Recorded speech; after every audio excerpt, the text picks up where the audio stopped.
There is one aspect of your life that makes the biggest difference in how much money you have in your bank account. In this video, I'll share the simple wisdom of a man who died over 230 years ago that unlocked financial prosperity for me. First, we'll talk about that bit of golden wisdom from the old dead man. Then we'll talk about how to use profit first to structure your business finances for optimal profits. I'm Damon Yudichak. I'm the Bald Profit Prophet. I wrote Profit First for real estate agents, and I help top producing real estate agents keep more of their hard-earned commission checks so they can be profit unicorns. All right, let's talk about this old geezer. His name was Benjamin Franklin. We probably all know about Benjamin Franklin. He's on the $100 bill. A lot of people, when they talk about money, it's all about the Benjamins. So we're going to go back to Ben Franklin, and I want to tell you a little bit of what I found so fascinating about Ben Franklin. Now, I don't have bifocals, but I understand he invented them. I have monofocals, and when I went to the eye doctor last, he said, "Damon, I really think you should look at bifocals." And I was like, "I don't want to be that old." Well, he was probably right. I probably need bifocals. In any event, Ben Franklin invented a lot of things. And one of the things when I was in high school in English class, Mr. Stanton was my English teacher, and he was an amazing English teacher. And we went through the autobiography of Benjamin Franklin. And one of the things that fascinated me is he came up with 10 virtues to govern his life. And he did this when he was in his early 20s. And at that time, he was kind of a wreck of a person. He just was ne'er-do-well, and he realized that he needed to improve his life. And so he developed these 10 virtues, and then he came up with a plan where he worked on one of those virtues for a week, and then every week he was working on getting him better on the 10 areas of life that he thought were important. I thought about this further, and I did a little research, and I found that Ben Franklin lived to a very ripe old age. He lived to be 84 years old, which was astonishing today, yet even more astonishing back in the 1700s. Back then, the average lifespan was under 40 years. And it's amazing to me that part of the reason why he had such an accomplished life is he had a long life, but maybe the fact that he developed these 10 virtues for his life and developed leadership over himself, that he became such a notable individual. So when I was reading through some words of Ben Franklin, I came up with this quote that he came with, which absolutely blew my mind about money. Here's what he said. He said, "Your net worth to the world is usually determined by what remains after your bad habits are subtracted from your good ones." And I was like, wow, this is it. This is the key to how I can have a good net worth or be wealthy or whatever you want to call that. I want to have more good habits than bad habits. And what came into my mind at this time was this thought of a seesaw. I used to love getting on the seesaw, and you would go up and you would go down, and you go up and you go down. And when I looked at Benjamin Franklin's concept, I thought of the seesaw. And so on one side, we've got our bad habits, and on the other, we've got our good habits.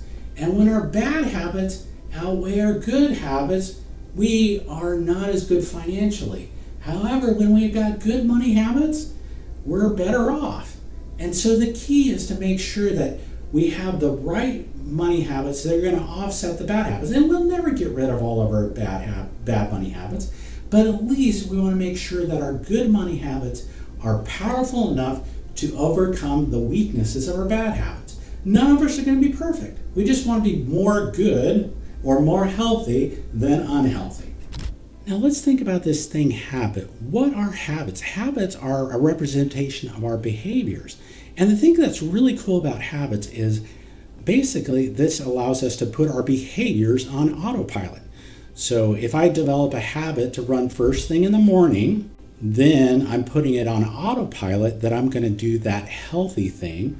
Or let's say I don't want to run, maybe I walk, and I walk and I do that. And if I put these things into habits, then it's actually less work for me because I build momentum and there's actually inertia going in the right way. However, when I have bad habits, let's say I want to keep eating those potato chips or French fries or whatever that isn't necessarily good on a huge amount of basis all the time. The more I do some of those bad habits, the more entrenched and inertia takes over a momentum. What I want to do is be vigilant to make sure the behaviors I have reinforce the things that are most important for me. When we look at profit first, we think about the idea that what happens with our money is really based on our behaviors. And Profit First was developed by Michael Michalowicz, and he based the system on the 4 core behavioral principles that he found within the health industry. Before I share with you the 4 core behavioral principles of Profit First, I want to remind you to subscribe to this channel. I put videos out every week to help you build a profitable real estate business so you can be a profit unicorn. Let's talk about those 4 core principles. And I've got props for every single one of them. So the first thing we're going to look at is we're going to look at plates. Then we're going to look at veggies. Then we're going to look at ice cream. And finally, we're going to look at a clock. A clock, right? Okay, so each one of these props represents one thing. Our plates are going to represent portion control. Now, one of the things that happens when we have money is we tend to spend everything we make. And in fact, I have a character whose name is Clyde. He's a raccoon with a bandit mask, and he tells us to spend everything we make. And the thing is, it's a human nature to spend everything we make. And as long as we're human, we're going to want to spend our money because after all, we can't take it with us. So, in any event, so the idea behind the plates is that one of the ways that we can improve our health is to use smaller plates. So instead of using this big old plate, we're going to use a smaller plate. Now what happens is there's less room for a food to fit on. And so theoretically, that should mean that we're going to put less on there, and therefore, by default, we're going to consume less food. Less calories consumed means that we won't be putting more pounds onto our bellies or our hips, or for those of you who are really weird, on your big toes. Next, we're going to look at the concept of veggies first. Now, when I was growing up, I didn't like this stuff. Now, this is my favorite vegetable. And I think part of the reason I didn't like it is because my mom overcooked this stuff. And it was always that frozen kind, and then she would put American cheese on it. My wife will be the first to tell you that American cheese is not really cheese, it's just processed dairy product, whatever that means. But she refuses to eat American cheese. And back then, I didn't like broccoli, but I love it now. And so one of the best ways to make sure that I'm eating right is to eat the good stuff first. Within our businesses, we talk about taking our profits first. We want to make sure that we get paid first. So if we get paid first, then that's going to ensure that the business operates well. If we don't get paid first, there's a strong likelihood that the money will go to everyone else. And nobody's going to care about us as much as ourselves, so we want to make sure that we get paid. Next, we get to the idea of temptation. Now, this is one of my biggest temptations, which is why I've got this, so I can pull this thing open and just look at that. It's so creamy. And seriously, if there is anyone from the Turkey Hill Corporation that wants me to paid endorse you for this delectable treat, then contact me. But I don't think you need to because your product is so good. This stuff is amazing. It's so creamy and yummy and delicious and refreshing. So, as you can see, mint chocolate chip ice cream is a temptation for me. So I don't buy this very often. In fact, my wife and I have 4 children. Most of the time when there's ice cream in the house, It's because they want ice cream. Now, I want ice cream too, but if I have this stuff around, I'm going to be the size of 2 hot air balloons, and I don't want that. All right, so the idea here is that we want to remove temptation. And what this means for us is that we want to put some of our money out of sight, out of mind, so we're not tempted to spend it on things that it does not belong to. And the first one I want to talk about here is our taxes.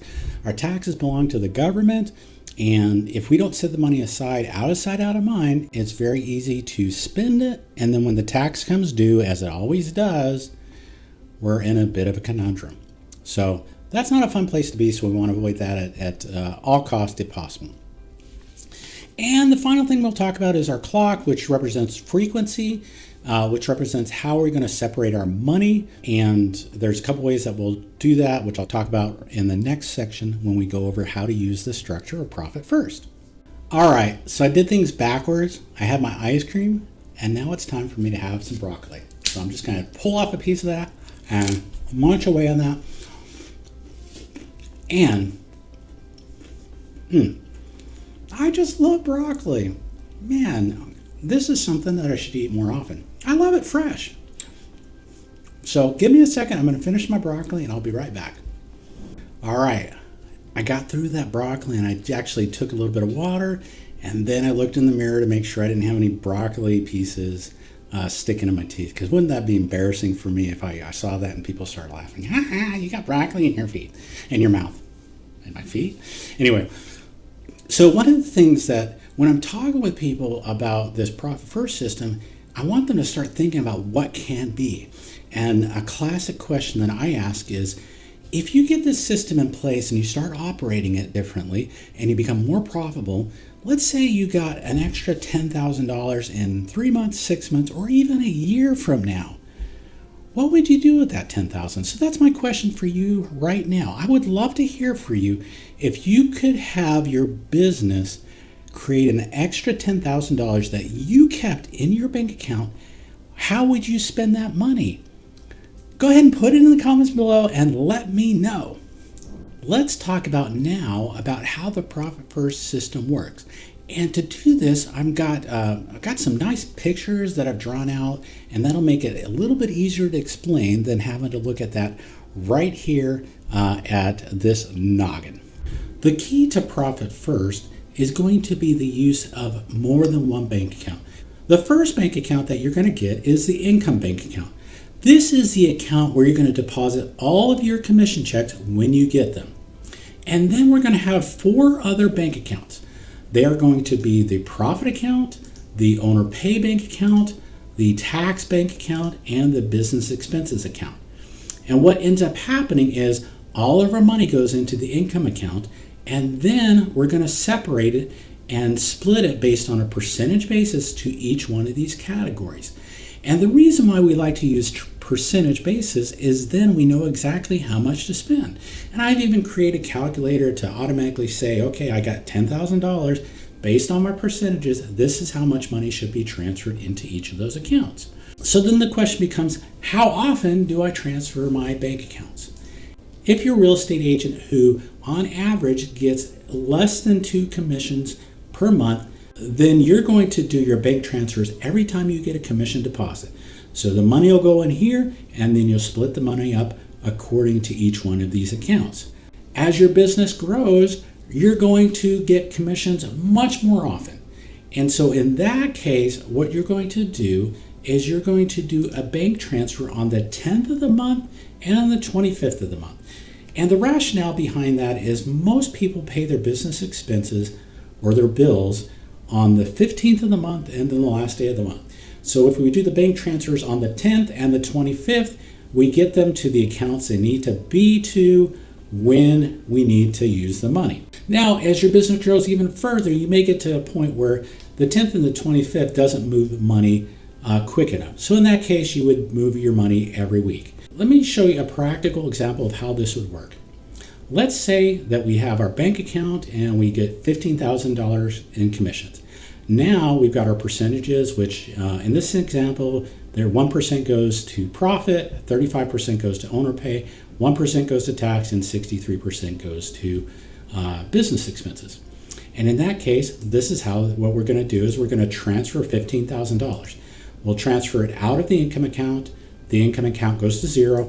We're going to get 1% or $150 to our profit, $52.50 to our owner pay, $150 to taxes, and then $94.50 to our business expenses account.